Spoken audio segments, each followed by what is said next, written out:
And roll. All right. Hello, everyone. Welcome to Alexis and I, our meeting tonight, meeting place, where we're going to talk about 2025, usher in the new year, share maybe a bit about 2024, and really all the new energy that's coming into our lives personally, really, as well as on the planet. And so, we had a little chat just as we were getting set up tonight. And thank you, Alexis, so much for being here. I love working with you. And for those of you who don't know, Alexis and I have done workshops in the past, and it's so fun because we just show up. We don't have any plan, any script, and we flow together beautifully, which is exactly the essence of new energy in 2025 and what we both know and we both live.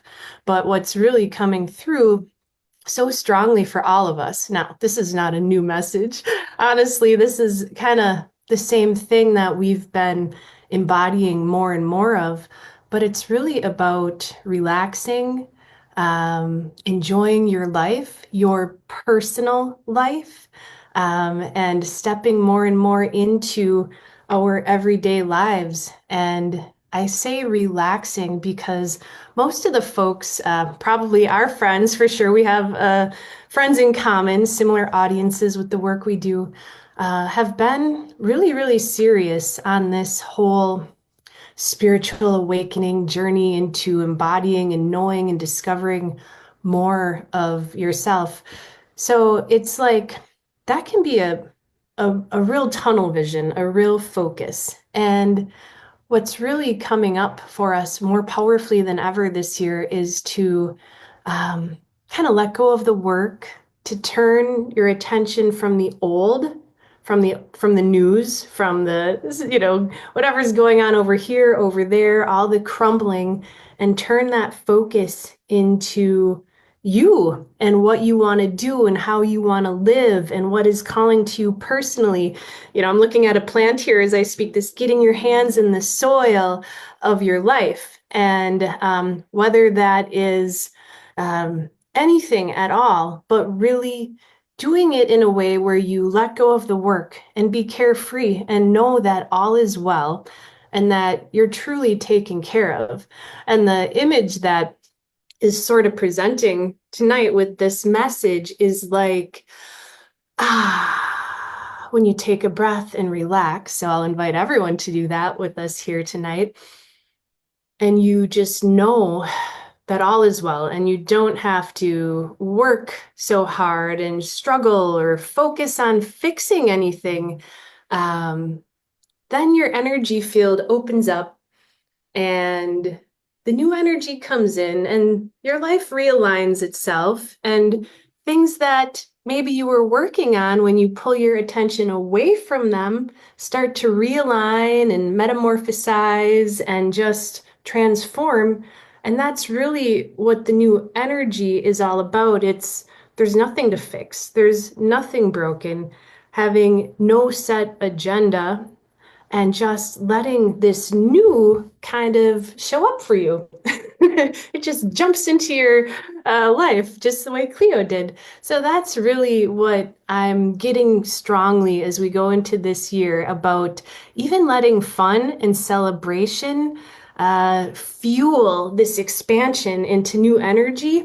And gosh, if you've been working hard on this journey, if you've been struggling or suffering, to just toss it away, let it go, feel good about yourself, feel good about life, and focus on what really serves you and feels good for you. So, with that, I will hand it over to you, Alexis.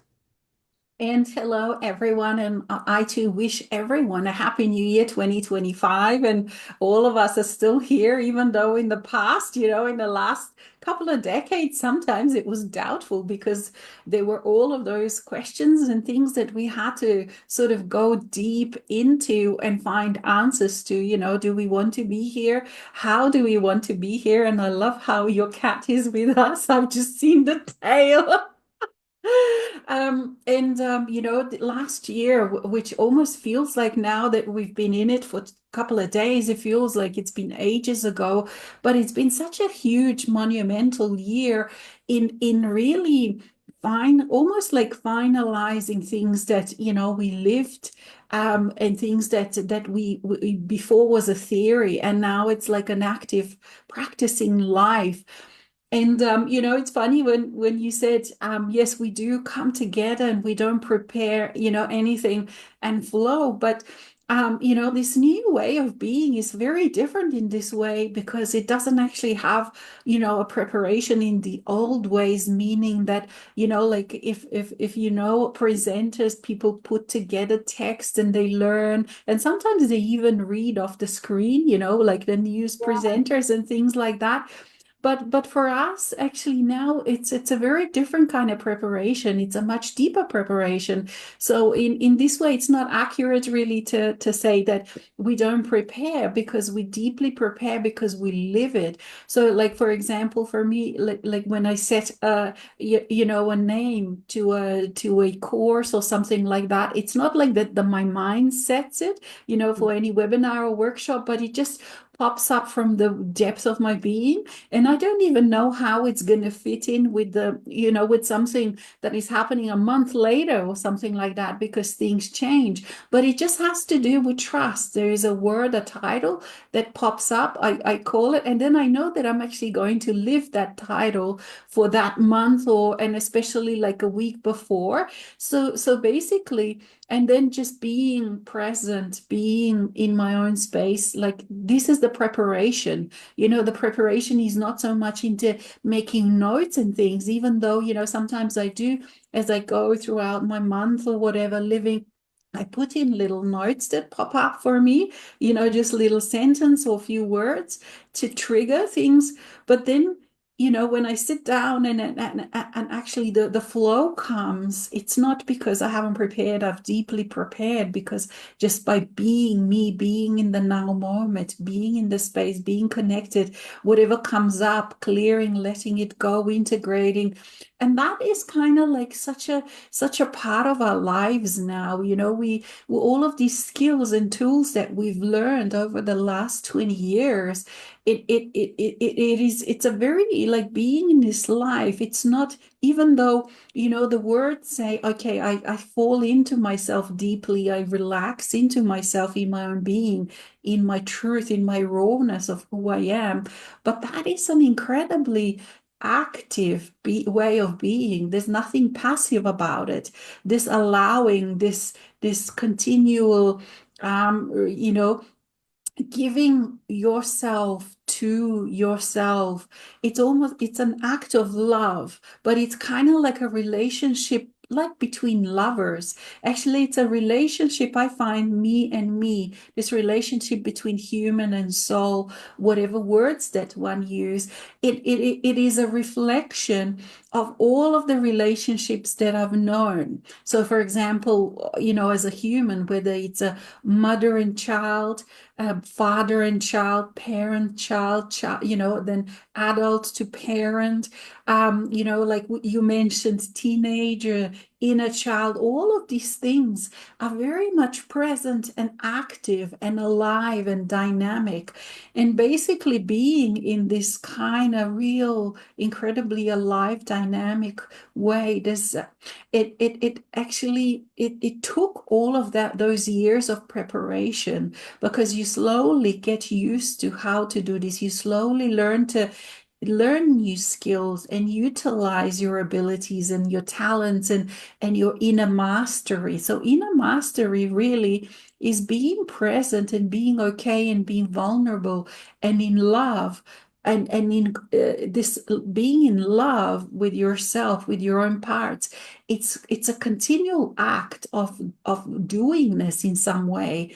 Yeah. It's like you continually love, you continually take care of yourself in so many ways. So you have to learn not to be dismissive of yourself. All of those things of very unhealthy ways of relating to other people, but most importantly to oneself. This last couple of decades, or this lifetime, or many other lifetimes, has been about letting go, relearning, and especially for those of us that perhaps have had very challenging, difficult, traumatic past in this life, experiences, we've known how to relate to ourselves in a very, very unhealthy, maybe harsh, punitive, critical, all of these ways. So this life, it's been all about learning how to become intimate, how to become soft, how to become gentle, how to become accepting of all of yourself, of who you are. And the more I become familiar with myself, the more that it comes to that truth comes out. I am that I am, and it's like we as beings are much more weird and bizarre in a way than what, let's say, science would say, or people that are in the mind would say, because once you start touching these eternal parts of yourself, parts that are timeless, parts that are being part of creating, the physical universe, even though for a mind it's hard to believe that. Once you start touching those parts, you realize that, where there's no definitions needed in that space. It's I am that I am is enough. I am that I am. I don't have to describe myself in certain levels. But on the surface of the being a human, it would be neglectful to not accept all of the parts that human being needs, which is a much more practical, much more physical, and it has definitions. So on a surface level, the human very much has definitions. I can say I feel satisfied, I feel happy, I feel joyful in this moment, but so this whole getting used to being a multidimensional being, which means that I am all of that. I am this very normal, everyday, practical human being that has failures, that experiences all sorts of things that every other human being experiences. And at the same time, I have this presence of my soul, which is timeless, eternal, perfect in its imperfection. You can't use certain words in a relationship to it. And so this is what it means, that I'm no longer this little boxed defined thing, but at the same time I also am that also, so we kind of didn't know what this would be like, this life trying to be all of this, all that we are, continually allowing these greater parts of ourselves into our reality. And this last year, 2024, was really, for me, it wasn't easy year at all, and it wasn't very public year for me. I've been very much in a cave space, my own space, like where I've been allowing all of this to integrate all of the final parts or final misalignment, or how can I say, the ideas of the world and who is who in it. It's collapsed. That old story for me, it's collapsed because it was a very inaccurate picture of the world as it more realistically is, of who I am, who people were. I had kind of very, in some ways, very much upside down ideas of things. So for me, that was my personal journey. Like last year or the year before, at the end of not 2024, 23, that kind of story collapsed. And then I had to kind of allow all of these new components, all of these new bricks to start building me from the scratch up again, choosing what I want and what I don't want, who I want to be, what ideas, what beliefs I want. And these kind of things have come, this mastery ability to shape shift and to move from one to the other has been so important, because so easily in that vulnerable state, I could have again used the building blocks of my life to be that, I'm unworthy, I'm ugly, I'm whatever, I'm imperfect, I'm stupid, I'm all of these kind unloved, or all of those betrayal and all of those kind of things of the old life, and things that, let's say, humanity is kind of using these kind of feelings and emotions, and that's why you have so much depression and so much of all of these kind of things and unworthiness. So all of these ingredients were there for me to choose. And yet, somewhere along the way, I've really gained the ability to be a master in my own space, meaning that, I can see things much more objectively. And I can just say, you know what, this is not part of mine anymore. This is not. It doesn't mean I don't feel it or touch it. It's just that I'm not choosing them not to be part of my foundation, part of my world, part of who I construct myself as my image.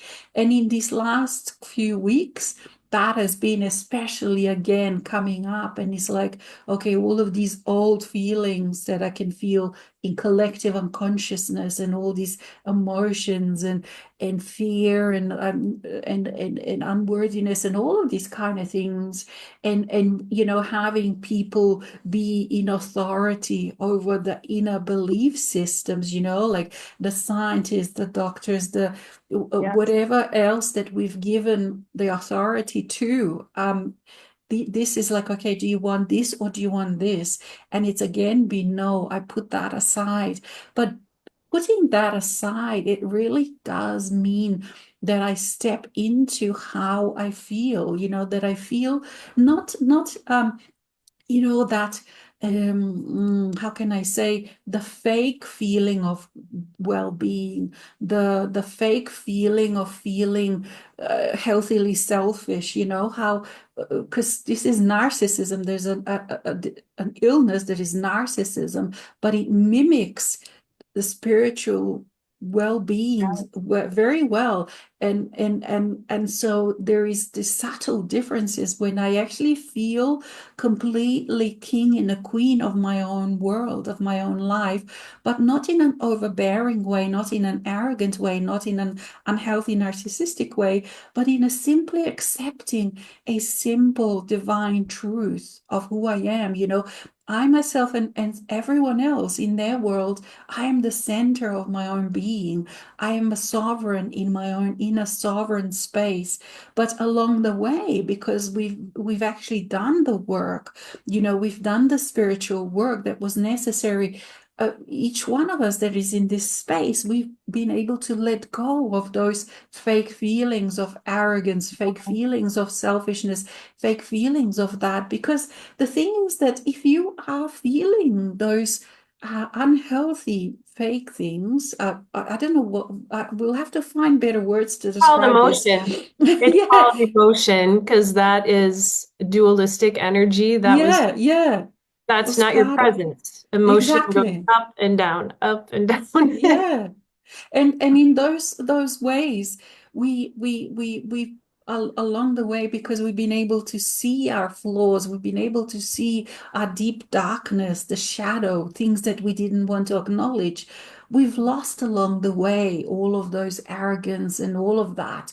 And when you keep losing that, I'm not losing, letting go, healing, whatever, integrating, letting go, you then are able to touch your true essence more and more. Because if you are in those kind of unhealthy things, the path to your own essence is locked inside, like the doorways are locked. The way you open the keys to open these is to Yeah. integrate, to let go, to become humble inside of yourself, because you realize, at one hand, you realize just how magnificent, magical life really is, and who each one of us are. And also then you realize also, what is real of that essence and what isn't. And so it's been a huge year. And also, I noticed, for many of us who are doing this work, we've really had to let go of even the last cleansings.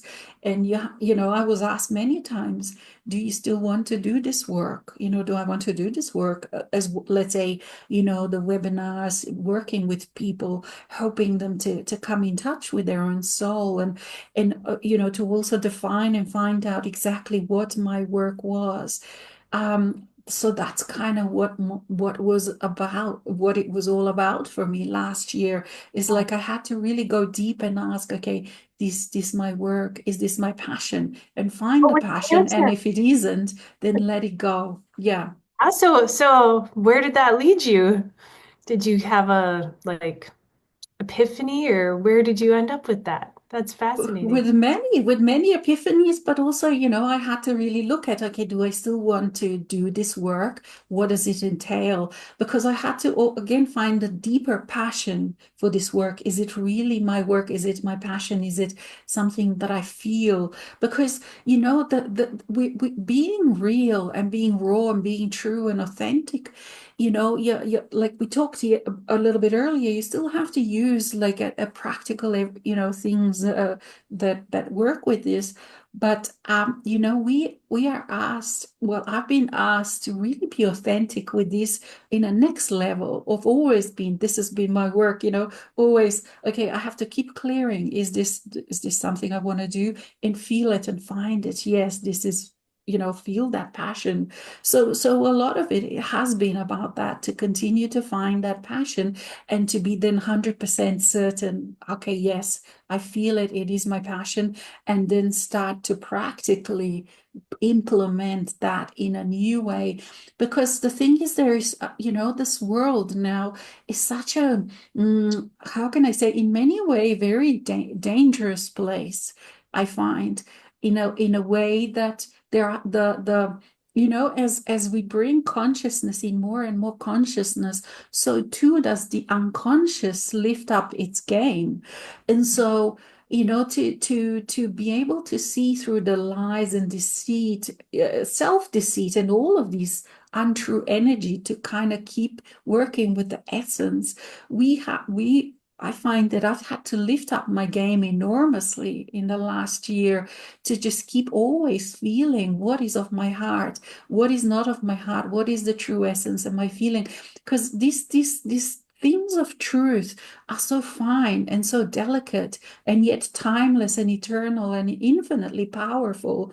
And yet, when you are in this world that where the untruth is also now so full on intense and growing, we I think we've had to all up our game a lot, because there's so much at stake, and it is so easy for people, let's say, who are maybe just awakening, to get lost for years. No one gets lost forever, but because that, so many times, that path that you're walking on, as an awakening path, it feels a lot of times like a razor's edge, because you can always fall into, let's say, spiritual bypassing, and you think, oh wow, I'm so healthy, and I'm well and wounded and healed and all of that, and yet all you've done is spiritual bypass things, you know and so you can actually then be swimming in that spiritual bypassing for years, and yet, in your mind you can think, wow, I'm actually doing something, when you're actually stuck. So this is what I mean, where in some ways, our road is quite treacherous. In this Yes. way, and this path that we're walking on is a razor's edge at times. I felt it many times in the last couple of decades, especially how, I could easily just topple. And yet at the same time, part of this multidimensional truth is also that all throughout I was incredibly protected. It's like, when I was the most vulnerable, I was in a bubble of protection by my soul. So it's incredible how we can experience both are true. What would be opposite almost, like, I'm like, how can you be walking on razor's edge when at the same time you are completely in your arms of your soul and protected? And yet both are true. Yes. Both are true. That's the thing of being multidimensional being, that all of these truths are true at the same time.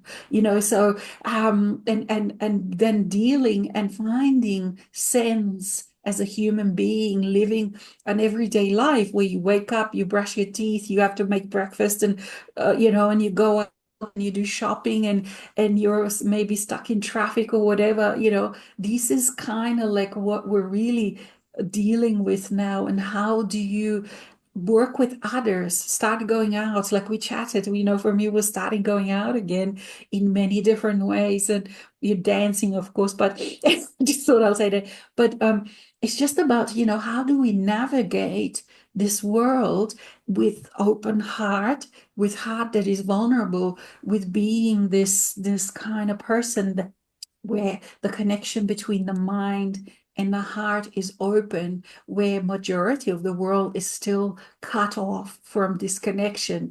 And so it has its own special challenges, but at the same time, when we're talking, like, let's say when I say challenge, or some certain things were challenging, I also want to put it in a context, because this has become so apparent to me last year, is that, when I talk about challenge, it's a very, very different thing than when, let's say, someone who hasn't woken yet is talking about challenges. Because when they say challenge, perhaps it means they're lost, they're feeling depressed, they're feeling all sorts of those kind of experiences. But when I say challenge, underneath it all, my base is now joy and self-love. So challenge within context is a very, very different thing than challenge for someone, let's say, who is still unconscious, unawakened, so asleep, so to speak. And so, yeah, so all of these things, I don't even know how to unpack the monumental year yet that was last year. There's just been so many aspects to it that I think, like, as we keep living, it will keep coming out and coming out. But one thing is true, like everything in the clarity of things, or like, the messages, the channeling, there's just so natural now, and so clear. And this being in touch with this well of being, it's just, I just sit down and it's just like, it just comes out.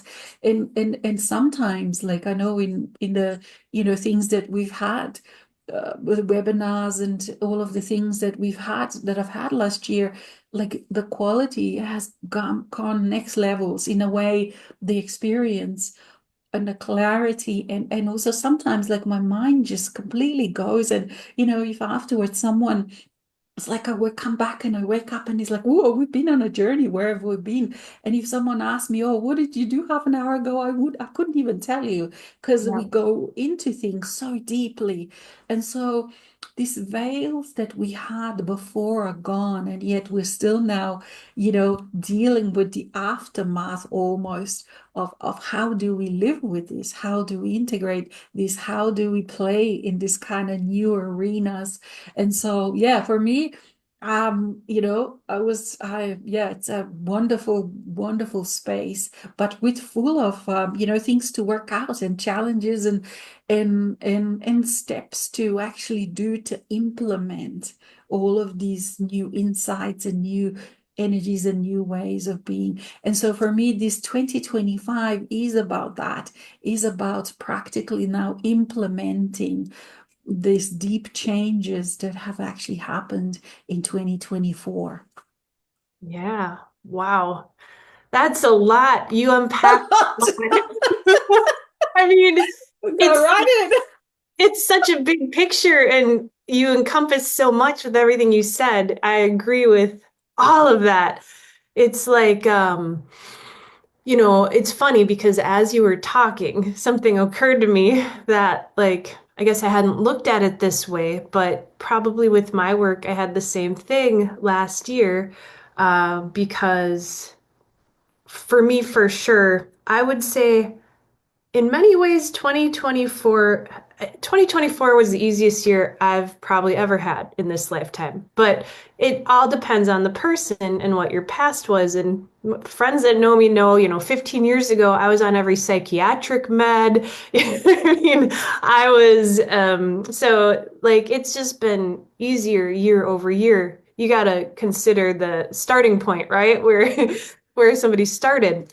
Um, but it's like I went from the decade or decades, over a decade of hardly working and not doing much and going deep and working and clearing and blah, blah, blah, to really this past year to year and a half. I mean, about a year and a half ago, I started working in the community, a more consistent job, part-time to full-time. And then it's so funny because, as you mentioned, all the different aspects that are integrating teenagers and 20 somethings, and you kind of get through the deeper wounds, and there's still all these ones that didn't get their time to explore life, right? The middle school ages, the adolescents, the teenagers. And so when you're rebuilding, like you said, you might go off in this direction and then that direction. So really though, it was funny because I went back to work full time plus with my website, working 40, 50, 60 hours a week. And first of all, it was like, wow, I'm alive. I can do this. Like I can actually be human again, minus all the meds, just me, my breath, my presence. And then but going back into these things, it's like after however many months, kind of like what you were sharing, maybe, it was like, well, what do I really want? And yeah, I want to do more work on my website. So I ended up cutting back my hours over here and going back to doing events and, working a lot with people one on one. So it is a constant,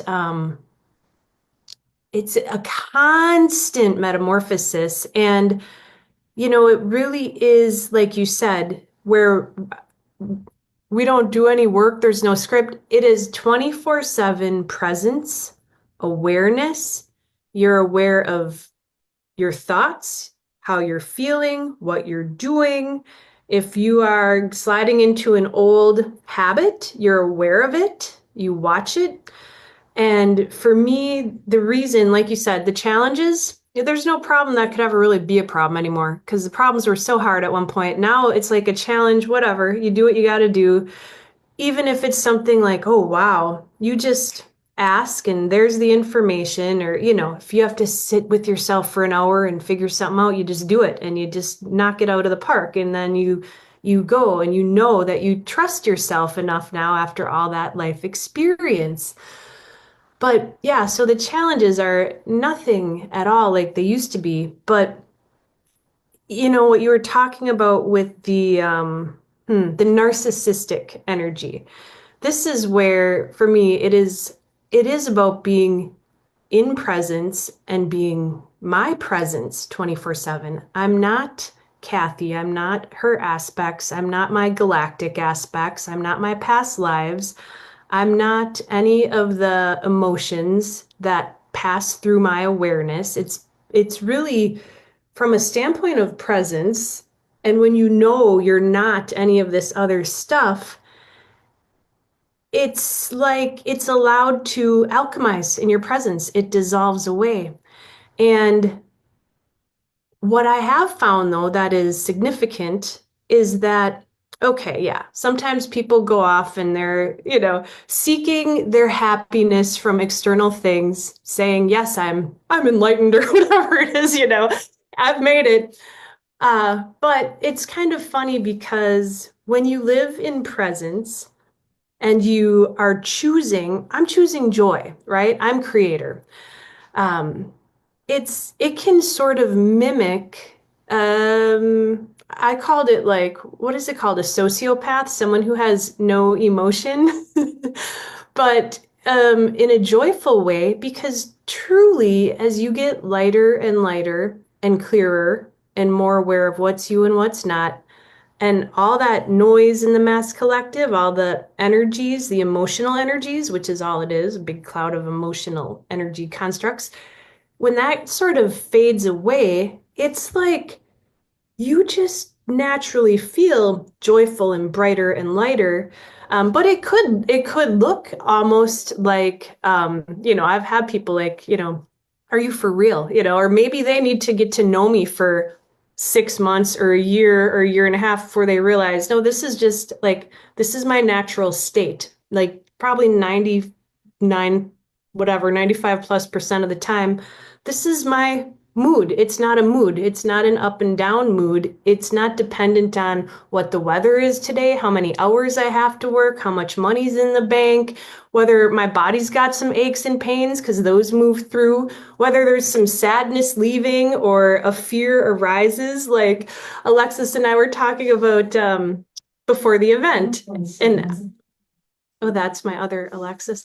We were talking before the event, about having those feelings, and I said I worked all morning and then tonight, like, I thought, well, maybe I'll take a nap after work because I'm up at 5:30 a.m. and it's like 7:30 p.m. here.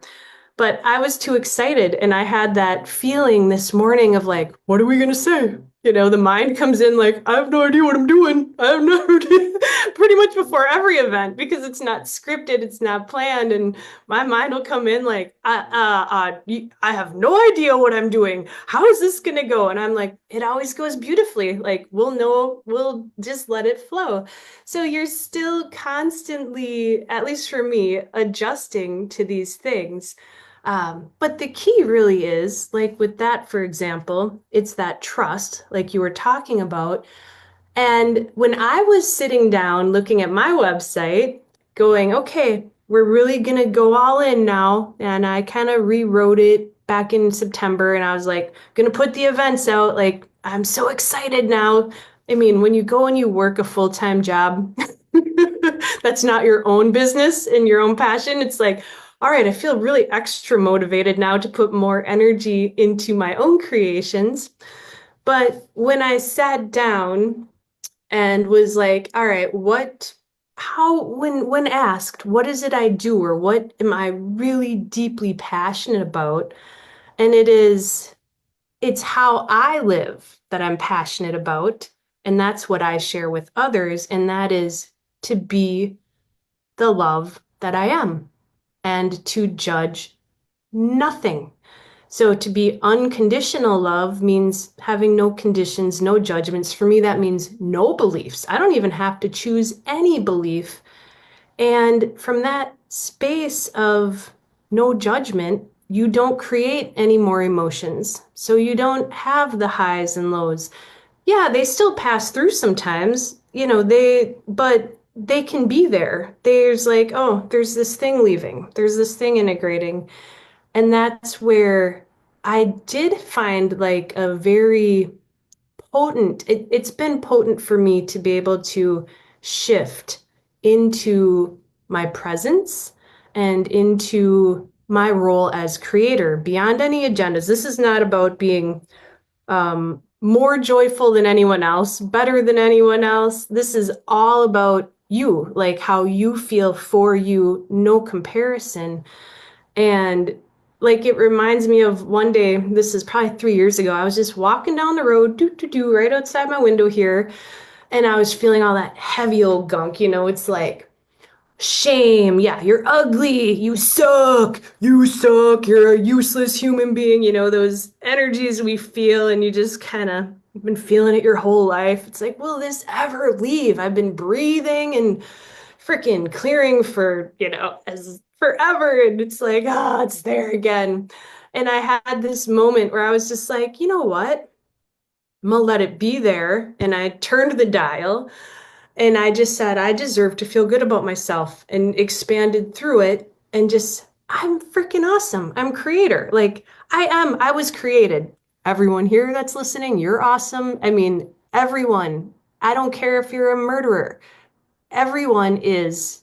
We're the same core essence. And so it's like that ability to, it's there. I know it's there. I've worked on it.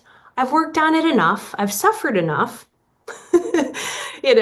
There's no more amount of suffering that's going to help this and to shift that focus into what frequency we want to create in presence and feel it and amplify it. And for me, that's been a powerful tool. The one I usually choose is love. When I'm feeling a little nervous or scared, because I get those, sometimes driving to work, it's like, oh, what's today going to be like? And am I feeling me or the mass collective? Who cares? I just turn the dial to love. And it's like, oh, yeah. or you could say turn the dial to feeling your presence, the embrace of your essence. And then it's like, oh, I'm always embraced, you know? So, yeah, the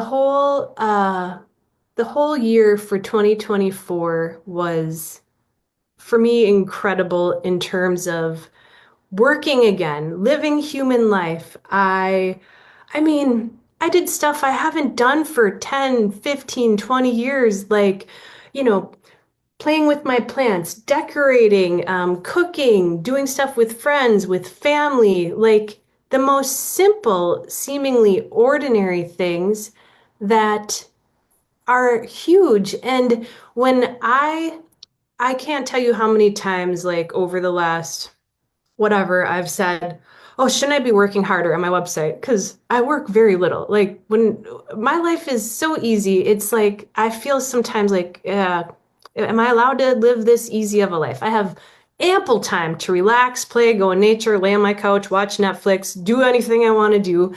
Um, and I love that. And so I was always a hard worker. Like, I want to be on the ball. I want to do the best job I can. And when I would say, okay, isn't there more I should be doing? Isn't there more I should be doing? So just recently, I had like this epiphany where all of a sudden, myself, whatever facet of me, a higher consciousness facet of myself, came and said, "Oh, Cathy, let's look at the past few years." And I was like, "Okay." And the question was, well, like, what would your life be like right now if your website and your business and what you're doing was this busy, like 3 years ago? Say I started my website like 4.5 years ago. So I've not, so like 3 years ago, I was like, oh God, that would have been terrible. My whole life would be different. Like, I would have had a tunnel vision. So for anybody listening who's like, I want this to happen, why isn't this happening faster? Or shouldn't I be working harder? Maybe blah, blah. It's like, oh God, I would have never branched off and done this and branched off and done that and branched off and done this. And like all these other little things that I've done in my day-to-day life that sometimes to the human can seem like, psst, like not a big deal. Like being carefree, playing, having fun, just the simple things. So it's kind of funny how looking back, I was like, wow, like you said, being in a protective bubble, it's like all of us are always in a protective bubble. If you will judge nothing, allow everything, just, keep being aware, being in presence, making those adjustments into what really calls to you, what lights up your heart, what brings you joy, how you want to live, asking yourself the deep questions. Yeah, yeah. But it's like, it's actually all being orchestrated so perfectly. And when we get those glimpses, it's like, oh, that's so great. Like, thank you so much. So, yeah, I'm just thrilled to see what else unfolds. I mean, we're just starting every day. I'm like, I feel like I've won the lottery every day that I get to feel like this and live in like a state of really feeling carefree or good about life and myself. And then it's like, but I feel like I'm just getting started because the next day when you experience more or the next week or whatever, you're like, oh wow, like I was only scratching the surface, and that's just gonna keep happening. And it keeps happening, and that's like when I say you keep falling in love with yourself. This is it. These are experiences, and you so beautifully described so many of the things, that yeah, in words, that are so accessible and understandable, because sometimes it is hard to portray what we feel, and use the right words. And you have this wonderful ability to just say things in a way that, that I think, wow, even if someone who has never experienced that would be able to sort of catch these glimpses of what that actually practically means. And for me, the same, it's like this, like I feel so good that I've never felt this good before. And my life has never actually been so good, even though I do much less than what I used to, to try and feel good. and yet at the same time, it's like somehow there's so much that is part of it again, or in a new way, or, like you have started all these things that I've been postponing before, or didn't have time, or didn't have energy. And some of the things also, like when you're going through those emotional pains, like when you are full on in those intense emotions, they seem impossible. And that's why so much of now these practical things, just maintaining my home, playing in the garden, pottering around, like this relaxed way of doing things. And yet by the end of the day, everything is done, and I've decided to sort of start putting my instruments here. So you can see in the background my drum, Oh, because my music, yes, my music has become such a huge part of my life, and I'm still working out how to incorporate this into my, into all of the things that I do. So I'm playing drum regularly, I'm learning piano, and I've got a bass guitar. So and dancing and stuff. So these are the things that I in the old days didn't have time. For some reason, it was just about survival and job. And I don't know what happens to your day, because like you, me too, I do things and I do them well, and I do complete things like my work and all of that stuff. And yet I still have all this time for other things, like not other things, but to just dance, to potter in the garden, to do all these different physical things and improve things. And it's incredible how many different insights I can have during the day, and how practical being in your divinity actually is, because you think, well, this part of me that has been outside of physical life is not familiar.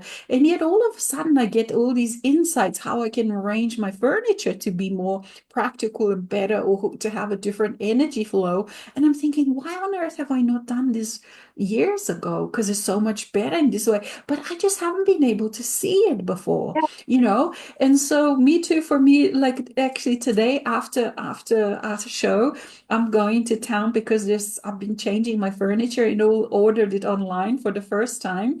So the three pieces I have to go and pick up from the delivery warehouse because Yay. and so it's all of these kind of things slowly but surely, changing, upgrading. But it kind of Upgrading. yeah, and but I'm finding that, well, yeah, because certain things, pieces of furniture, the arrangements are just not anymore fitting the energy that I am now. But also, in those times when I was so full on focused on integrating and on clearing, and working with the shadow self and stuff, like you mentioned so well, before, for me too, it seemed like certain just normal practical things that other people can do easily just seemed impossible in that space. Totally. Totally. And yeah, and all of a sudden, now I'm thinking, why did it feel so impossible? Just simple things like changing the furniture and It's doing the these things. perfect And bubble that you needed to be in. yeah, yeah, oh yeah, yeah, yeah. It Like was so all very cool. perfect. Yeah, Yeah. yeah, yeah. And but now, like when the time came, but I'm also finding that this implementation of these things, it's actually following very physical laws, so to speak, because we are physical, and as a human being, and so it does require those practical steps,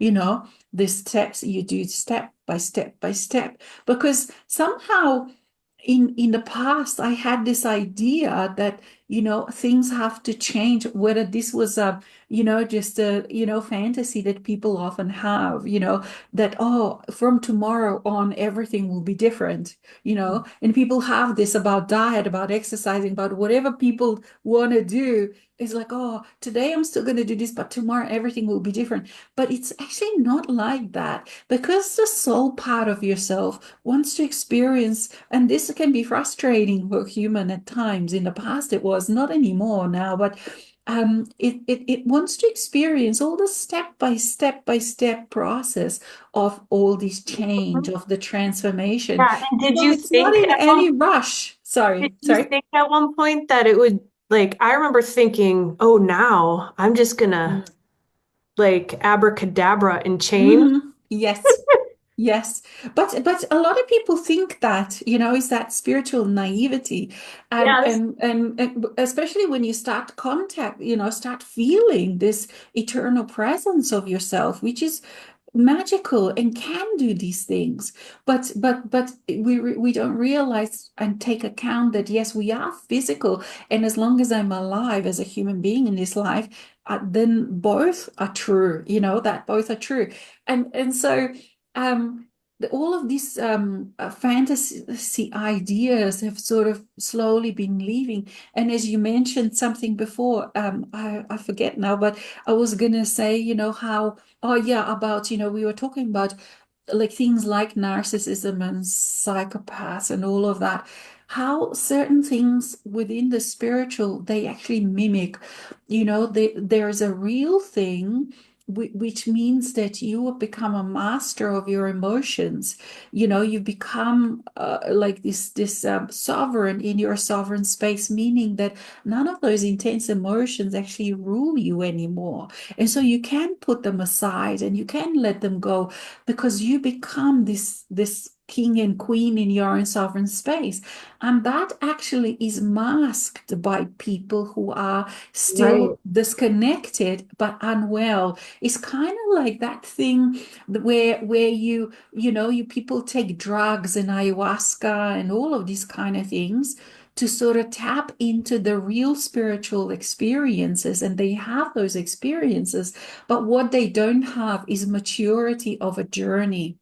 And Yep. so it's kind of like, let's say, if you have a child and all of a sudden you bestow upon them to try and act as an adult, when in reality, let's say the baby has to go through, okay, I learn how to walk, I take the first steps, then I learn how to walk, then I learn how to read and write and have all of those experiences, and all of a sudden, wow, I'm 20, 30, 40, I'm a mature adult, hopefully, Mhm. because of all of this journey. And so it's the same with the spiritual journey. You can, as an a spiritual child, so to speak, even if it's an adult person in an adult body, but if you haven't had this journey where you've had time to let go of the falsehoods, to integrate your shadow self, to learn how to deal with this, to learn how to be the boss of your emotions, then you can't deal with or handle that. And that's why, a lot of people that take drugs and touch these spaces, they actually go mad, very unhealthy, because it's like trying to, it's like if someone could time transport what it means to be an adult into a baby. They can't handle it. And so this is the same. And for me, I've always been curious, because me too, I've been interested in, and some people have said, okay, but this looks like this and that looks like that. You sound, to someone who hasn't experienced this depth and cleansing and cleaning and in touch with the shadow. If you start explaining that, it can sound very much like those conditions, mental health Yeah. conditions, which are very Everything real. Yeah. Everything mimics, isn't it weird how Yes. Yeah. everything on the really, we'll call it the 3D life, mimics an element of Hmm. we'll call it the 5D life in a way. It's like everything that we've created here somehow mimics like Hmm. what we know we are. And exactly what you're saying is like that journey of integration is a maturing. And like for somebody, I'll just use myself, for example, who was in my 30s before I really woke up. I mean, I was like always into the Tao, but not religious, not spiritual. Like I would sometimes read these esoteric things, but it's like, so you live a full human life. And I was very type A, logical, corporate gal, like oh yeah, you can send energy, whatever, woo woo. Like, that's a bunch of crap. And then to go poof and like for me, since I was so close to death, honestly, when with my awakening and having the whole Kundalini awakening where was, I mean, I left the body and came back, and like then knowing who you are to integrate those two seems like such different worlds. And I remember thinking, I don't want to stay here, like, and this is way too much work. And do I want to go back to that serious life? No freaking way. And then the arrogance with I know who I am and I don't have to do anything, and immaturity. And, I think back to that time having all this awareness, but being so ungrounded with it, which was perfect. That's not a rip on myself or anyone else. It's not a judgment. It's like you're trying to bridge a gap here between two totally different worlds. They're not really different, but Mm. in our human minds, they're complete 180. And it's like, um, I didn't realize how much maturing I would be doing over the last 10 years with that. And it's like the step by step, that's the integration. And you cannot go from 0 to 100 in a physical human body without losing your mind. Or maybe, I mean, if you go live on a mountaintop, I always say maybe, but to like really still, we're here to bring this light through our body to embody it, not to leave our bodies and go off and be living off in some, like I probably was the first couple years. I just wanted to lay in bed and expand and be in my nothingness. I spent days, weeks, months in nothingness, and it's impossible to describe because it's very busy. There's no time. It's not a problem to be there as long as you want. But I know things were realigning for me. My whole physical world and my mind and body were realigning. So that was perfect. But it's like to be able to really bring the light into your body, it goes through tremendous change. Your mind goes through tremendous change. And then we're here to bring it in and then hopefully share it with the world, our family, our friends, not like, you better wake up, have you worked on your shadow self lately or anything like that. But, Alexis and I, Yeah. whoever's listening, we work in our communities in jobs where, like this year I got to do a bunch of really cool mental health training and stuff like that. And I know you get that. So it's like really like awesome to have this physical integration for the work I've done on myself, the work I do with others, to now get like this very mainstream, but like high level training as to what are the professionals, in the world helping people that are struggling with depression, anxiety, all sorts of, whether it's feeling different because you're neurodivergent or whatever, all this stuff. And there's tremendous leaps that the world is making scientifically and all that. But it is, like you said, Alexis, the ability to integrate step by step, because the more I delve into the world around me, and like when we were talking before, it probably sounds kind of like I live a busy life. Oh, I mostly am home by myself when I'm not working. I don't do much outside, but I'm busy with myself. But the more you delve into this world around you, jobs, friends, family, whatever, it's like it takes all of your awareness to stay in your energy, your presence, and not start morphing back into any old habits and old things.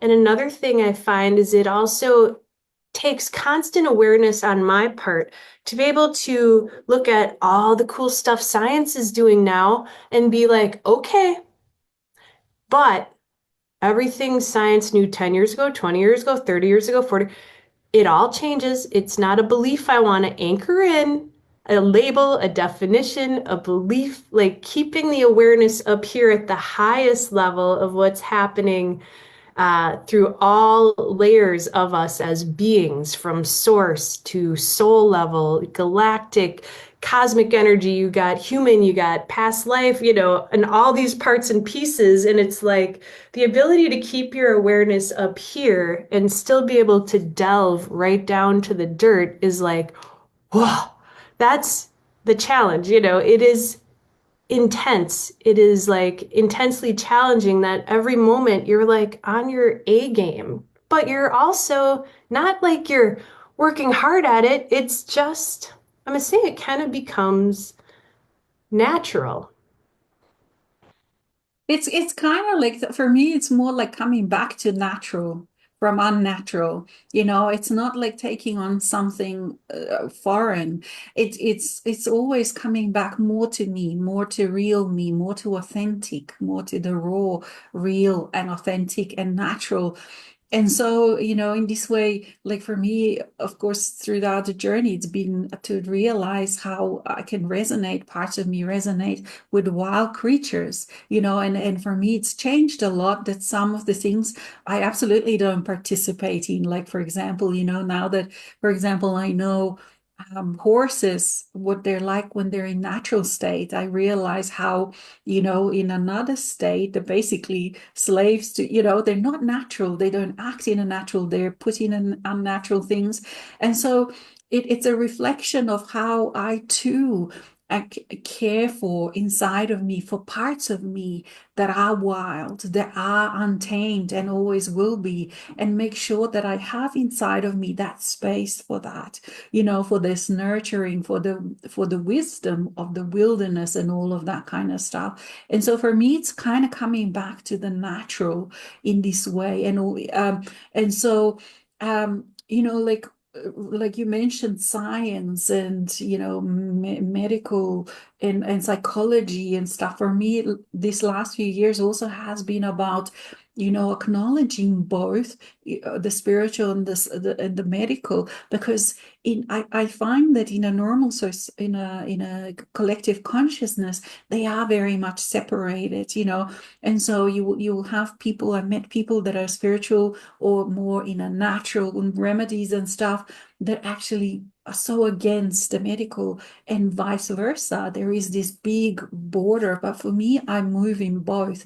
And like you said, you know, getting the benefits of both, because I saw people stuck in a spiritual bypassing because they don't look at the real good practices that, for example, let's say, you know, psychologists can bring. And there's so much good stuff from all different kind of parts, and vice versa. You know, when I look at the medical, and soul is almost like such a taboo to even say this word. And then it's like, okay, so but you're not addressing, you know, if people are stuck in that traditional way, they're not addressing so much that is part of a person.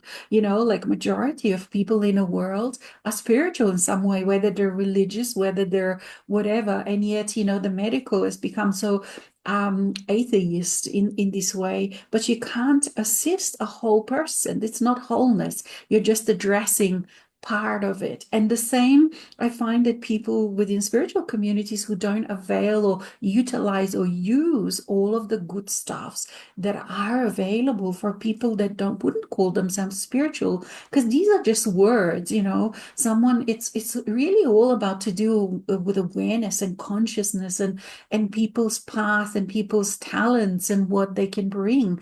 And they don't have to move in certain circles to bring real stuff that can help us and assist you, each individual and other people. So for me, I kind of move in all of the worlds, and I find that all of the things I just, whatever works, whatever I need at that time, or whatever I have needed, I've just used, you know. So those judgments are just completely artificial, meaningless, you know. We just create boxes.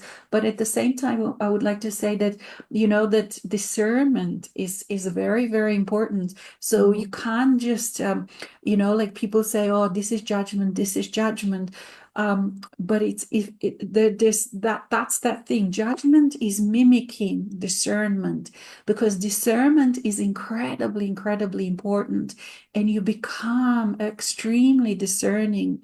It's not that arrogant judgment, but it is very much discerning. I very much can see and feel how people are, you know, that you can feel their soul and the goodness and all of this the essence that each one of us have, this divine essence.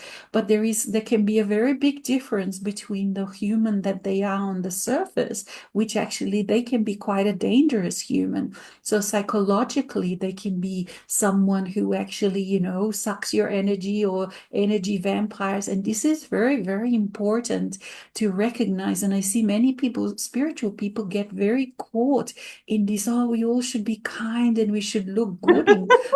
And that actually just opens you up, and you will find some proper narcissists that will attach themselves and Yeah. completely drain you. Is that narcissist empath thing. And for me, last couple of years have been a lot about this narcissist empath, and also to bring wholeness to both sides of this coin within me, not to project this one or the other on the outside, but to realize that, like everything else, the victim and abuser, the narcissist, the empath, it's all wholeness. It's part of me, and I have to accept both sides, both parts, both is that duality. And so back to that discernment, it is about being okay, like that kindness. It's such a weird word, because I realized along the way that a lot that is goes by kindness, oh, this is kind, is actually just energy feeding, Yeah. so it had to be to kind of realize.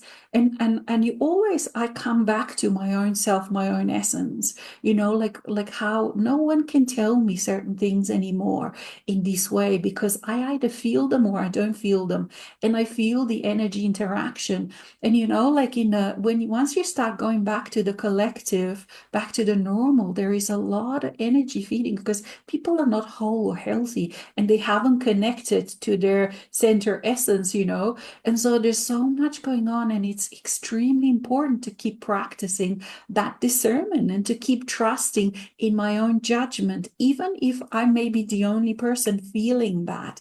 Like, for example, let's say, you go into a normal, let's say, workplace, or anywhere, and you think, wow, this person, it really creeps me out. It gets all my hair on my skin to raise up, goosebumps, and I'm thinking, wow, this is not a safe person. And yet everyone else thinks what an amazing person they are. They might even have lots of degrees and all those letters and words between, in front of their name. And yet I know that this is not a very healthy person.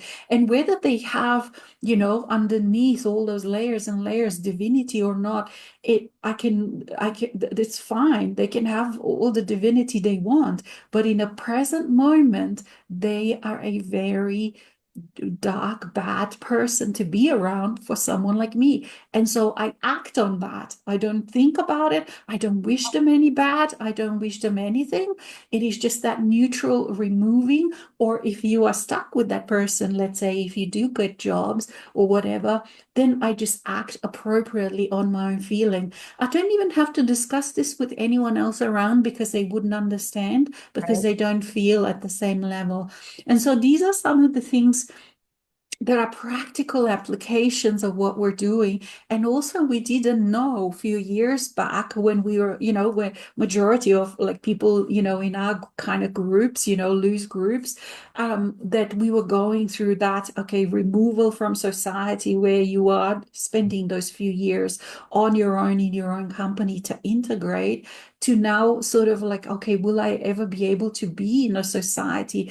But the thing is, this is what we chose. We chose to be in a society, but these are some of the little things that we had to now work out how to be in a society. And it is possible, and it is possible to enjoy going out and to enjoy other people. And yet we still need that time for ourselves to come back to self. Not that we ever left, but it's a figure of speech, to sort of clear, to come back to what is my truth, what is my essence. You feel it, my connection with the heart, because other people are connected energetically very, very differently. So there are now very, very different people walking on this world. And again, some spiritual people would like to say, oh, we're all the same. But it's actually not true anymore. It's not that every person has potential to be connected with their essence and clear with their essence. But it does require work, and it's no more. I'm not going to say, if someone is still energetically feeding, I'm not going to allow them to feed. And for that, you need this toughness, this complete uncompromising thing that, let's say, maybe 20 years ago, I would say, wow, this is a very cruel person. Not Yep. because you do cruel things, but for Yeah, you people, feel it is mean. cruel. Yeah, for people, these Yeah. kind of things that we do are actually can be seen as It's mean or compassionate. cruel. But Yeah, I it's mean, compassionate. Yeah. I don't find that anybody has any problem with anything I do or say now, or hardly ever did, but I felt mean being asking for what I want, saying no, being honest, being direct at first because of all this Mm. sugarcoating bullshit that we were taught to do, right? So, yeah, it's like the way I look at it is when you feel solid in yourself, knowing that, and I am kind, I'm always kind, but I will be direct and honest. I'll say no. I might start out with, hey, I really want us to get on the same page, but I'm going to share this and be totally honest or whatever. Mm. And I've had a lot of people, probably in the last year or two, that I have um, interacted with where I've thought, oh boy, they're never going to talk to me again, or this might go really bad. And it went wonderfully. And it was those moments where you're like you said with the discernment, should I say something or not? And it's like this force, it arises and it comes through you. You have to honor yourself. You have to be honest. There's really like no other way anymore than to just trust your knowings, your feelings. And if you try to put a lid on it, it'll just bubble up and flow through. It's like there's no suppressing your flow now of your knowing and your expression. And I loved what you said before about how you flow in and out of these things in the world. Like, same here. I'll go to the doctor. Mostly I ask my body, what would you like? It's not about what the scientists say. It's show me what you need. Food, sleep, nutrition, you name it, go direct, ask the source. But I honor everything and I'll play with everything. And the way you said it before about moving through all these things, to me that's like you being love in the world. That's you, that really is love because you're not separating yourself from anything or anyone. And that's, I mean, when the knowingness comes, I need to say no to this person, that's also love because in the absence of Very much love. This is very yeah, much love. that's Absolutely. love. In the In the absence of judgment, if you judge nothing, okay? I don't judge anything. And then there's a person next to you makes your hair stand up on the back of your neck. It's a serial killer. You're not judging them. You're discerning it. If you were afraid to see these things because you judge them so harshly, so when you are in judgment, you don't have discernment because you have these blinders on. Like, oh, I can't, that's too scary, or this is going to make me angry. This is going to upset me. This will make me sad. So you blinder a lot of these things, and then you don't have wide open awareness to discern. So when you drop all the judgment, now you can see everything and you can discern and trust yourself. Like when you want to say no, say no. If it doesn't feel good, don't do it. Like, and to be so, it seems so selfish at first, like you're just only choosing for you and not what other people want. Imagine that. Like, And oh, you're so selfish not to be a walking restaurant for people where they can feed on your energy at whatever time, that is just so selfish of you. You should be available to everyone and everything just to stop by and plug in and feed because my my they're hungry. cord They're unplugged while hungry. you were saying that. Like my cord literally unplugged. Unplugged. We have become unplugged. Unplug, unplug. Yes. Oh my gosh. But it is. This is the kind of feeling. And you can really notice this like this. I've really been noticing this victim thing, and it's just so subtle, and oh, we the poor thing, because in one of the cases, for example, I've noticed how it's so easy to be a victim in this. I mean, to be in a collective consciousness in this way, because you really don't accept responsibility, and a lot of, for example, let's say when you go to more medical side of things, whatever you Oh bring, God, it's like, yeah. oh, you poor thing, you're experiencing this. Oh, let me give you some pill for that. And so you can feel, oh yes, I'm a poor thing, but with the spiritual, like if you sort of then, okay, yes, you are a poor thing, sorry that you're feeling and experiencing this, that absolutely is part of it. But Mhm. then the next step is, okay, so you have to look at, okay, what inside of you is contributing and creating and co-creating this situation, because whether you inherited it from ancestral or whatever, but you have to, the next step, there is a next step in the spiritual, which means that you look at what those things are that are contributing or making body to fight against yourself. Let's say if it's an autoimmune system or rheumatism or all of that kind of stuff, because there is a war happening inside of you still, and you have to look at that, whether you've inherited that, whether from parents, from your lineage, from your country, from your whatever, but still you are participating in that because you've patterned your inner world Yes. according to that, and they are warring. Your inner world is warring against each other. So this is what, let's say, in a medical sort of or a collective consciousness, you actually could avoid. And that's that next step that is actually hard for people that are still playing in that, oh yes, poor me, I'm really this, yeah, because people enjoy that status where maybe attention or that energy that people give to unwell people, and that when there's no next step. But in a spiritual way, that's the next step, is okay, now I have to start taking responsibility. And as you do start taking responsibility in this way, even though it's not pretty, none of these are pretty, that's the thing, these patterns, these inner wars are not pretty to look at and to realize. In shock, you're shocked to see what has gone on in what you've been doing, what your inner world has been doing. But then when you clear and you integrate and stuff, you become, you so beautifully, it's like the incense, you put this self-love that isn't like an incense that permeates all of those parts. And then your world so slowly starts expanding and expanding within, and you integrate more and more parts, and you love more and more parts.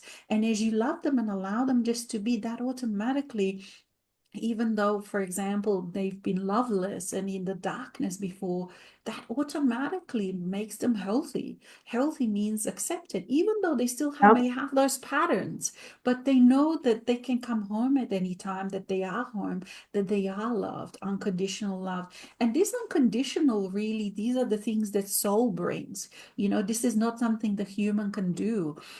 Human on its own can't do this. So when the soul and human infuses, that's when that unconditionality comes from, because the soul brings those particles of that.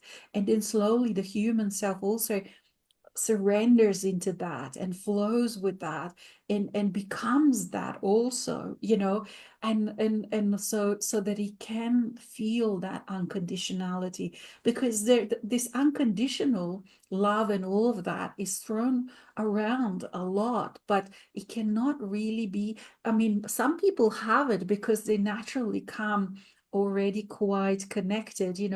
People Mhm. that are spiritual and connected, or conscious, rather conscious, they're in all parts of life, and they may not even use any Yeah. spiritual words. Yes, Just exactly. so none of this means anything, like where people you find, but and that's that discernment again, that you can actually feel these kind of things in people. And so Yeah, so it's quite a revelation, like you said, when we unbox ourselves and we take those blinkers off and we keep expanding. There's so much that is a revelation. And for me, oftentimes I feel like, oh my God, is it that just me? Was I living under a rock? I have this experience very often and over. Like when I all of a sudden see something.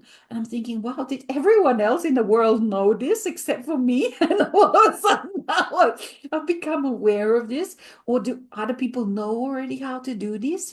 Of course, many other people, for example, in my case, have known how to love self. Like for me, I've come from more extreme traumatic type of experience from the childhood where other people have known how to self-love automatically and naturally. So for me, it's been like a step-by-step learning how to do that. But this too, my soul has chosen because it wanted to resolve certain things within ourselves. When I say in this case, when I say ourselves, meaning all of the parts of me, there were certain things and blockages and areas that I wanted as a soul more consciousness of.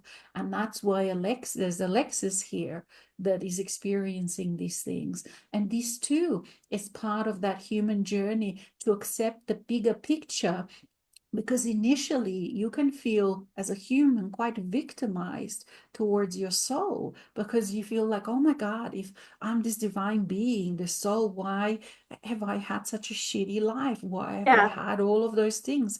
And you can feel as a human victimized until again that awareness starts taking seeping through. responsibility. Yeah, and you realize, oh, so that's why. And you also acknowledge, that we came as a soul to resolve certain issues within ourselves. And so it's not that the world is bad, and at the same time also, that there is that we've been born into certain families to bring the light and to bring all of that. So there are elements of all of those things. There's just not this in a multidimensional way of being. All of those things are true at the same time. There isn't just, or I'm either this, or I'm either starseed, or I'm a Blu-ray, or just this or that, or like You're we're all of it, baby. You're wholeness. all of That's it. it. Yeah, wholeness of being is whole. Being whole Yeah. encompasses so many things. Yeah, and I love, when you're talking about the words we used, maturing or taking responsibility, and I was talking about that big gap before, and then you're talking about the people like, oh, I'm totally spiritual, I'm gonna shun the medical community and I'm, judge it all, and then you've also got the mass consciousness at times that judges the woo-woo stuff, and that big gap from this world to that world, perceptionally.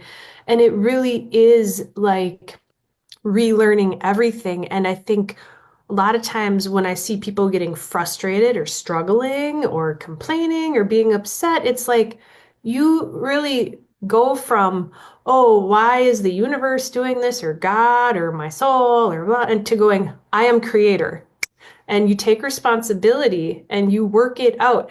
And now, like you said, you can't do it, but what happens is you realize that when you're in presence, these aspects can integrate because you become this awareness of it, right? But it's like the frustration at times is like, why isn't this going faster? I'm still dealing with this, or, I've heard this a lot. And it's like, you are the creator in human form. There's not two of you, it's you. It's up to you to like get up every Mm. day and take this step and take that step, decide what is important for you. It's like when you get the immensity of that, there is no point in going into whining, complaining, blaming. It's not just, Redundant. It's oh, redundant. yeah, it hurts you. It's redundant, and it just hurts you. It takes your vibration down. It takes your energy from being expanded out here to this, and then all that mass consciousness energy just piles on you and you feel heavy, you feel down. It's like an energetic avalanche if you go that route. But if you keep going the route that I am the creator, and show me, connecting with yourself as show me and ask to be shown, and whether you are just breathing with yourself, being in your presence, it doesn't matter if that is your intent, it will come through for you. But it is really understanding that, like you said about childhood trauma, I didn't know how to speak up for myself or how to ask for what I wanted. I would wait until I was severely pissed off, explode, walk away, smash things, like, it was not like, so what it really is, to be practical about it, it's like, okay, something comes up. You sit down, you welcome your highest consciousness forth, your whole team, surround yourself in light, whatever, however you do it. And then show me, okay, what is important to me? I do want to be loving. I want to be honest, sincere, genuine, or I know that's what my true essence is. I want to unite, not divide. I want to meet the other person as our highest aspects. I want to see them, not just the crap they're bringing, but I'm going to see through that. I'm going to see the true light shining around them. I'm going to feel into it. I'm going to connect to that version of them. Like, you learn along the way how to navigate the challenges by choosing all of these things. And then in the beginning, I didn't even know, I didn't have the words to have the conversations. It was like, I had to ask other people, what would you say if this happened to you? And then they would spill something beautiful out. Like you said, you'd be like, did you always know how to do that? Is because certain parts of us were so smothered, shut down at such an early age, we just couldn't see things, didn't know how to speak, didn't know how to get from here to here. Like, I know it's there, I just can't figure out how to get there. So it really is like learning a whole new language, a whole new way of living, being able to sit down with someone and say, you know what? I really didn't like the way you spoke to me. I really want us to have a good and close and open relationship. So did I do something to upset you? And funny enough, and I know many people here probably listen to the Crimson Circle, but Adamus, I remember him saying, like, don't ever apologize, or a master never apologizes, one of his Adamisisms or whatever. And I find myself in that situation every time, starting with an apology. Just, hey, I'm sorry. Uh, because you have to remember that we live in a world where whatever high percent of people are in survival. Their nervous systems are like this. They've got their guards up. You look at them sideways and their filters go up, their heart closes, and they're just trying to get through the day and not get, killed. And so it's like, if there is even a tiny bit of friction, I'm going to start out by like opening my heart, extending the olive branch, and being like, hey, I'm on your side. Let's look at this together. Can we get along? Now, this isn't to negate our discernment, right? If it doesn't work out, fine. There's no emotional attachment one way or another. Really, I can say no matter who it is, that's been hard, of course, at times with family and stuff, it's like, oh, they hung up on me. All right, well, 3 years later, we're getting along great. Fine, but whatever. So those things happen along the way where things have to blow up, and they have to because vibrationally, it's not a match, and they need to go off this way. You got to let them go. They got to find their own way. But it really is, of course, that level of understanding up here, what's really going on, whether it's, connecting with people from their light realms. Like, I remember connecting with my daughter who's 25, and she got the same thing I did, which was really cool. That when we connected to our creator self and to each other, we both got the same message, like, we're meant to go on our own separate ways for a while in this lifetime because we are so much alike. We have very similar energy and origins, we'll just say, with incarnating here together. And if we were together, just we need to explore and adventure and experience in our own ways, not in the old ancestral patternings that I was taught. And, so it's like really a whole completely new way of living. You are a newborn. And then you have to figure it out now, basically on your own, with the support, of course, of like, we do group events and we do sessions and we have these circles, but it's like you use that to help keep yourself kind of fortified energetically. You can, these frequencies and all these blueprints are here. You can kind of get into them, but it's like, it all boils down to coming back to yourself. And again, whether it's your body, what kind of food do you want?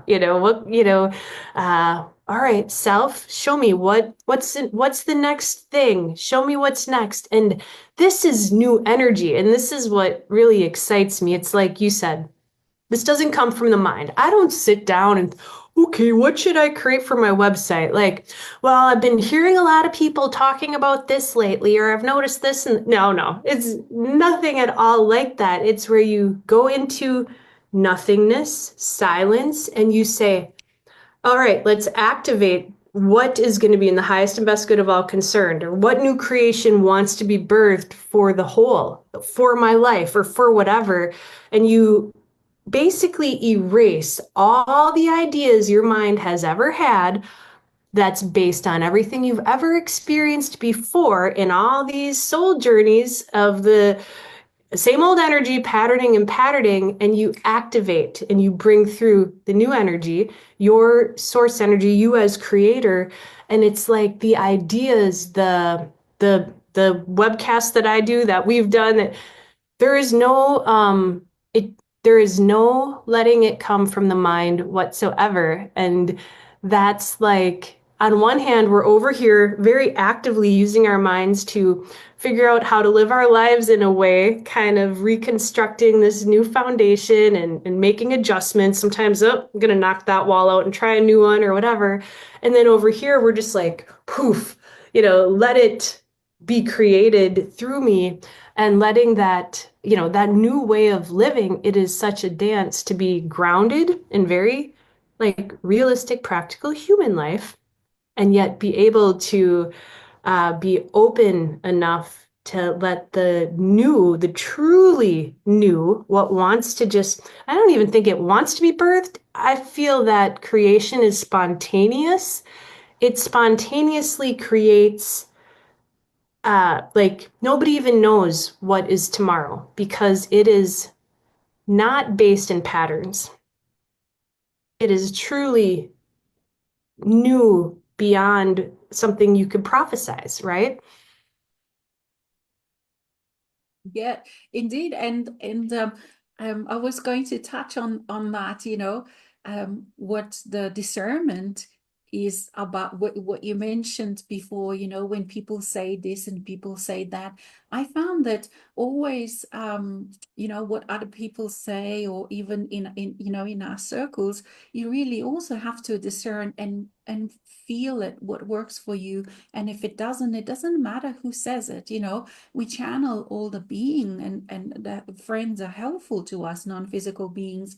But non-physical beings are also just beings, and like each one of us have to not give power, stop at one point, stop giving power away to other people, whatever they are, whether physical or non-physical, and say, okay, something is true because it's only true because it sings and speaks in my heart, and my heart and my own being says it's true. And what other beings say, it doesn't matter whether they, and it doesn't mean that they're not trying to be helpful or good, or it's not that it's not their truth, but becoming into a sovereign space and being this sovereign being means that I am the judge and the jury, and I used to say the alpha and omega within my own space. I decide what is true and what is not, and what is I can use and what not, what I don't use. And so we kind of travel along this way and we give credence and authority to others. And then at one point, and that's part of the journey. All of the things that we're discussing are part of the journey, and this also is discernment where it comes when you realize, okay, so you see a person, okay, they're in that part. And so you can't always speak to everyone at the same time, whatever, when we're speaking like this, because it depends, for someone at a certain step of their journey, what I'm saying may not be exactly right for them at the moment. They have to do at that time quite the opposite. And so it's the same for all of us. So comes, and also then comes a day when you realize this and you realize, wow, from now on, I walk to my own drumbeat, meaning that I decide what I say, yes, it's a good thing or not a good thing. And very often when that comes, that time comes, I can recognize it now in people. It's very strong. You can recognize it. And Mhm. very often the soul, then your own being, your own essence, then can actually take you on the pathways that seem almost opposite to even people that you've been the most closest to up until then. And it's not because they're wrong. You don't have to break any bridges or cut the bridges and all of that. We do that. I've done that. And it's then a few years later, you have to build the bridge. And sometimes the other person just says, no, I don't want to build a bridge again with you because, like we just learn on these mistakes that we do along the way. But the soul then takes you into doing things just to sort of establish that trust between you and you. And so you end up doing quite differently to what that group is now doing. But it's right, because you're on that time when you're individualizing, when you're practicing, okay, what does it mean when I'm the boss within my own sovereign space, where I am the sovereign, meaning the king and the queen, this English expression, that I am within this judge and the jury within my space, that I say, but this is not the mind, this is not the human mind, because by the time you actually truly come to this place, you've been able to let go of the human mind as being the boss of your sovereign space. You're allowing the human mind just to be, and it's a tool of it's a tool of your soul, yourself. It's a legitimate, it's not something to be discarded. It is just something that it shouldn't be the boss of your world in a sovereign space. You, the essence, the soul combined with the human is the boss of your own sovereign space. And so we just topple off these false bosses, and other people, whether they're physical or non-physical, are also in this way false bosses, not because there's something wrong with them, but because it's not their place to be sitting on the throne within your sovereign space. This is what sovereign space means. It means if you're in your sovereign space, it means that you yourself are on the throne, making those decisions. Not your mind, not your ego, not the society, not the authority, not the science, not other channels, not other non-physical beings, which are all absolutely helpful. Each one of those is the boss in their own sovereign space within them. But each one, I have to be the boss within my own. And that almost is like, it feels at the time that you're betraying the group or the person that you are following or whatever, but it isn't. It is just a natural step in maturing, because it's like a human adult. If they really are an adult, if you go to someone's house, you know that you're a guest there. And it's the same within your own sovereign space. And it's right, it's right Yep. that you're a guest. It's not like someone maybe that turns up with perhaps, nothing, and all of a sudden moves in, and all of a sudden they're the boss in your own space, and yet they don't contribute. That's not a healthy thing. So the same, in your sovereign space, if you liken it, things are all the same. Our lives and human lives reflect these truths, because none of it is apart from your whole being. None of it is apart from your essence, from the creator, from the God, so to speak. We all live inside of God in this way. So things reflect all the things. this is what kind of was one of those funny things. If you hear funny noises, we've got the gardeners outside because it's during daytime in my place. So I'm just kind of saying, if you hear some grass cutting noises, that's what it is. Anyway, so back on the track, like what one of those big questions that we had before, when we thought, okay, what does it mean to be realized? What does it mean to be enlightened? And for the mind, it used to mean that it's going to be something so different to what the human mind is. But it's kind of like the Zen wisdom says, what do you do before you get enlightened? You cut wood, meaning you care for your own life. You do the practical things that you need to. You have to keep yourself warm during winter. What do you do after enlightenment? You cut wood. You do the same. You make sure your body's well, that you've got air conditioning if it's hot, that you've got heating if it's cold, whatever it is, that you create that well-being. So you pretty much, after realization, you do all of the things that you had to do before as human being. It is just that now all of the things are infused with sacredness, with divinity, that you don't look at them as plain, as ordinary, because then you actually realize just how much goes into creating a physical world, and how much science, and how your soul is this huge scientist. Like the kitchen is a chemistry lab, because you're applying heat and changing chemical compositions of these things.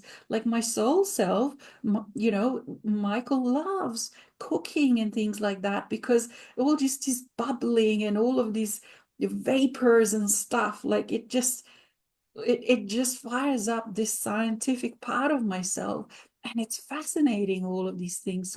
So that's what happens. Like, as you infuse your soul self, everything becomes sacred. You realize how incredible everything is. Everything that we use, the computers, now nothing is outside of it. The computers, the things, the chair I'm sitting in, the camera I'm looking at, the everything is sacred. There is nothing outside. And that's what is does this such makes such a huge difference. It's not that I'm doing different things. I still, as I said before, I still get up, I still brush my teeth, I still, whatever it's needed as a human life, and yet everything is different. So at the same time, everything's the same, but everything's different.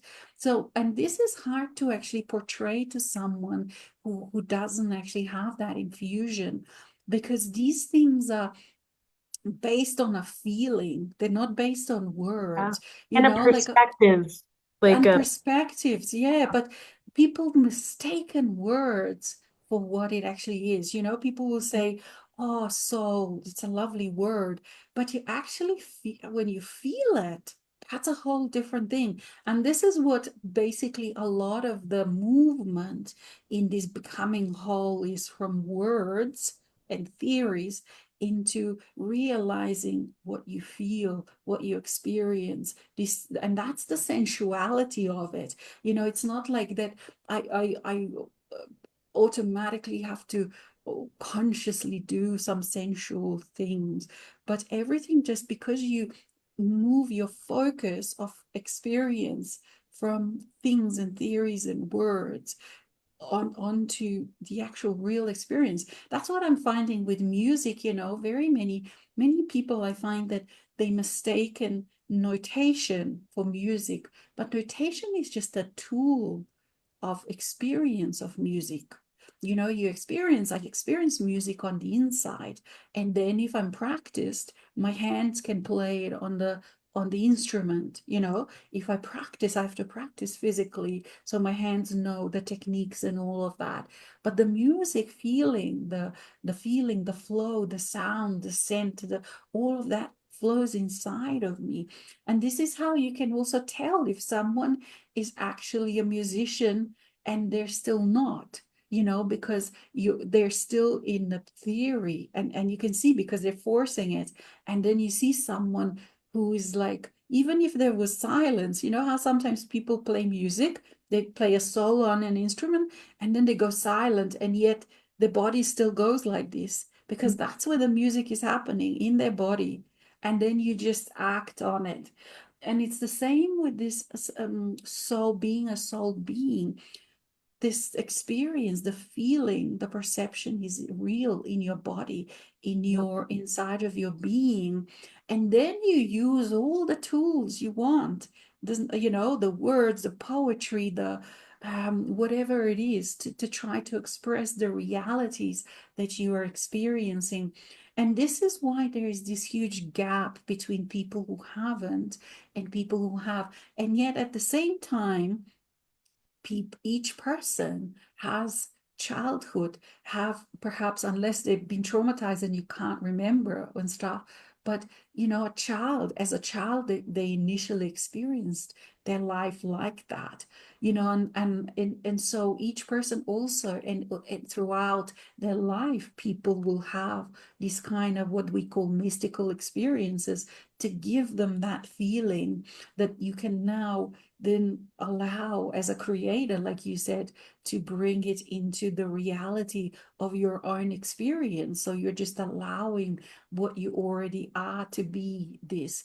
But it does this journey, it needs that journey, because you need that maturity and those experiences and the time to practice those abilities, time to sort out how do you become master of your emotions, how do they not overwhelm you, how are you not afraid of certain things within you that you have to run or maybe take medication or self-medication with alcohol and all sorts of things that people do because they're running away from this now moment, from the reality. And this is a journey to come back to the now moment. It's like, when you're not connected, when you're unconscious, you're a stranger to yourself, you're Yes. a foreigner, you're an alien You're to all yourself. alone. You're all alone when you Yeah, don't feel that. yeah, and you're just coming back. This journey is just really coming back to self. But what is this self? Is this presence in the now moment? That's all the most, like, the description that I can say. What is it? It's just this beingness in the now moment by moment, second by second. And to be able to be in the now moment, you've had to come home and resolve your demons, the demons, that inner demons that didn't allow you to um to reside in safety, in self-love, in acceptance of this Feel. now moment. And it's in the now moment then that you can meet all these other characters, which is non-physical beings, that all of these dimensions and realms and the vastness of your soul is then slowly revealed to you as a human. But it all is in this now moment. So if you can't be touch, if you have this barrier of whatever it is that stops you from being here in yourself, then yeah, you can't experience any of this, or you just have glimpses. But being a creator really is, again, that journey from immaturity to maturity, because it's only when you've actually integrated and done all of these that you can actually then own it and claim it. And that's why, again, is that difference between people that are mentally unwell or narcissistic or psychopathic or whatever you call that, because they're claiming something that they're not experiencing, they're faking it. But when you actually journey through these things and you're in your maturity, then you truly do experience yourself as a creator. Because if you make these kind of statements, sometimes in certain communities, I'm a creator and stuff, they could say you're delusional, because they base it on that disconnection. But the journey to here, when you actually really do the work, then makes it real, that you can actually own. But you're not owning your mind in a sense. You're not actually owning what the mind says about being a creator. Along the way, mind has become like a small tool. It's taken its rightful smaller place of this being the sovereign in your own sovereign space. It's not a boss anymore, but it still has a function as a human being. So it's not diminished. It's an equal part of a whole. It also is part of a soul. But you just don't give it has its own limited ideas on things because it's not its job to be your soul, because it isn't. It's not its job to be a creator. We try as a human that is disconnected or unconscious, they make the mind into God, into that creator, but it isn't. It's not its job. It tries its hardest and it mimics, but it's not. So when you allow this essence of you to take its rightful place, it's a very, very different way and healthy way to be all of those things that the mind tries to mimic in its disconnected state. And that's very hard to actually, people that, it's kind of like if you have a blind person, they can't, you can talk to them about colors and what you see, but unless they can see, they can't see. And it's the same when people are disconnected, they can't actually imagine. And so you just have to have that patience and compassion and let people be where they are, because it's the experiences, and it's also their own journeys, their own soul's journey. It's not anybody else's business what the soul and the human do. So that's why this what's the word, proselytizing, or trying to convince people or trying to make them, that's just energy feeding, really, because you can't, it's, and also the judgments in a way of, if people are still in suffering or in diseasement and stuff, they too are a soul being. It's up to them on their souls as to what they too know what they're doing. It is just up to each individual to realize, okay, that person is in that space, but that's not my space anymore. So I either remove myself, or, you make those kind of decisions, the discernment decisions, but they're very conscious and very loving to both sides, because one of the things also was a huge thing I noticed is, how when you are in this space and you radiate, I trigger people a lot. And some people get triggered in a good way, and some people don't get triggered in a good way. They don't dislike me a lot, just automatically.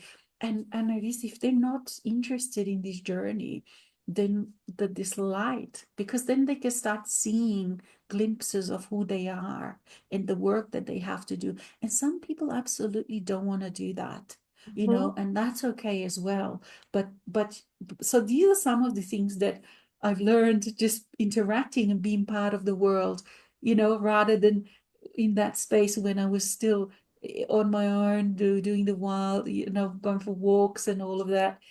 But these last few years of interacting with a normal world, with collective consciousness, these are the kind of things you learn and you discern and you find ways around, and yeah, there's a lot of, again, wisdom making in all of that that we had no idea how it's going to Oh, work out before. Yeah. we're still, I feel like, yes, to everything. And every day is like a new discovery. Every day is like, there's just, like you said, where you look back and go, did everybody know that? Or did, it's like, how did I not see that? Or how did I not know Mm. that? And you're right, though, it is our light will highlight those things. And people, the beauty, what I love is I find is it either repels people, which is like fine, or it draws people. So it really cuts through, the clutter so quickly, which is totally perfect. And I know we're almost done here, but I love what you said, about feeling, about being in beingness, uh, being with your soul, as you call it. I call it a presence, or, but feeling that, and how it always comes back to that. Everything, no matter how much I talk, no matter what, this, that, because life can be complex and convoluted. It's like everything always comes back to being in presence, where we're feeling, where we are able to feel and sense and connect and commune with ourselves. And it's like that is the best feeling ever. I think that's why every day it's like you won the lottery, because you're at the end of the day, I lay on the couch, watch little Netflix or lay down in bed or whatever, and it's like it's very exciting to just feel your presence, to just like I use the example walking down the road, turning the dial to, damn it, no, okay, that's there, but I'm going to feel me. And when you feel that presence of love, it's like you're never alone. It goes from what you were saying, where at one point you're running from yourself. You're just been running from yourself when you're drinking or you're doing drugs or you're working all the time or you just go, go, go. You're just running from your parts of yourself that you haven't faced and felt yet. And when you finally feel them and just let them crush you to bits, I mean, I used to say, go ahead, take me over, go ahead, kill me, just the terror of feeling some of these parts, the utter, like the most uncomfortable things ever that you think, and it's always that moment, that sudden moment where it's like you take that breath and instead of turning away this time, I'm going to lean into it and say, go ahead, take, hit me with your best shot. Come on in. Let me feel it all. I used to say, I'll feel it all. Let's go. And once you feel all that, the funny thing is on the other side of it is this unending presence. So no matter what's going on, like you said in the beginning, it's like there's always that underlying connection. And that is the biggest gift. It's unique and individual, like you said, and that's definitely something I've learned being out in the world again, my God, and working with all different people, even my coworkers. Like I work with all these amazing, smart, intuitive rock stars, and it's hilarious. We all process information differently. We all get to the end result differently. We're so completely different. It's like, there's no one size fits all. There's no one path. Everything I say right now applies to some people and to other people, like you said, completely opposite.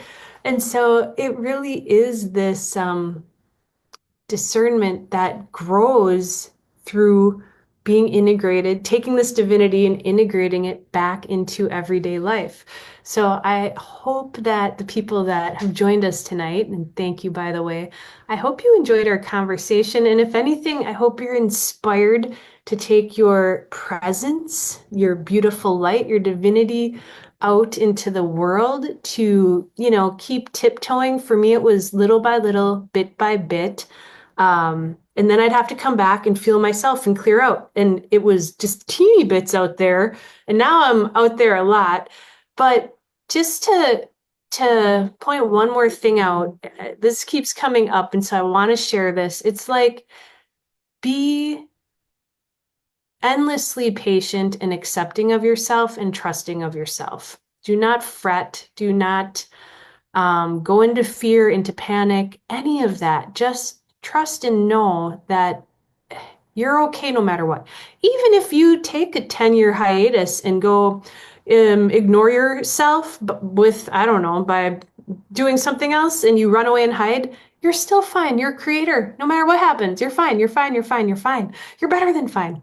And so it's like, this past year, I said I was busier than ever, worked harder. I was like, yes, I'm alive again. I might actually have a life again. Can you imagine it?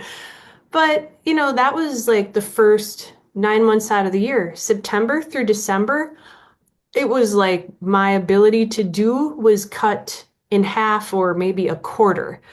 I worked half as much as I did the first 9 months of the year. I didn't do anything extra. I came home, pulled the blinds every night, got my jammies on, laid on the couch, watched Netflix, took baths, walked, breathed, slept, stared at the ceiling. It's like, just keep in mind that I think Alexis had said, oh, I used to be naive and think, oh, this is the way it's going to be every day from now on. It's like, there's still, no, you're in a body. You're going to go through recalibrations, transformations. Your body's constantly remolecularizing based on your consciousness. We're in a holograph here. This is not a solid reality. And every thought you think, every choice you make, every upgrade, every expansion, your body, your mind, and your world have to recalibrate with you. So be utterly, completely trusting and patient.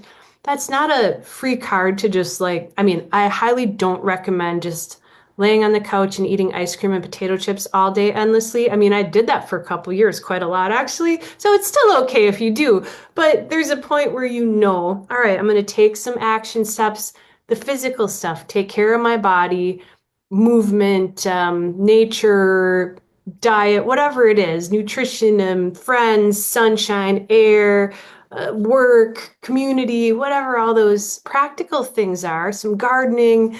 I'm going to get up and do those things, but like, so it doesn't negate that, but just I hope you are inspired to go out and stick your toes in the water more and more and more. Bring your divinity out into the world.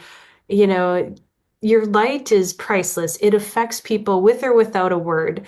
It lights everything up. It leaves a shine and a shimmer on the buildings, the floors, the planet itself. You are bringing activation. So if you feel called to stay home, stay home. But when you feel called to get up and go, just know that all this work you've been doing and that you've done is a huge, huge gift. It's a gift to nature, to humanity, to every particle of creation. And the more get out there and play and have fun, it's like, I think for me at least, the fun keeps growing and growing and growing.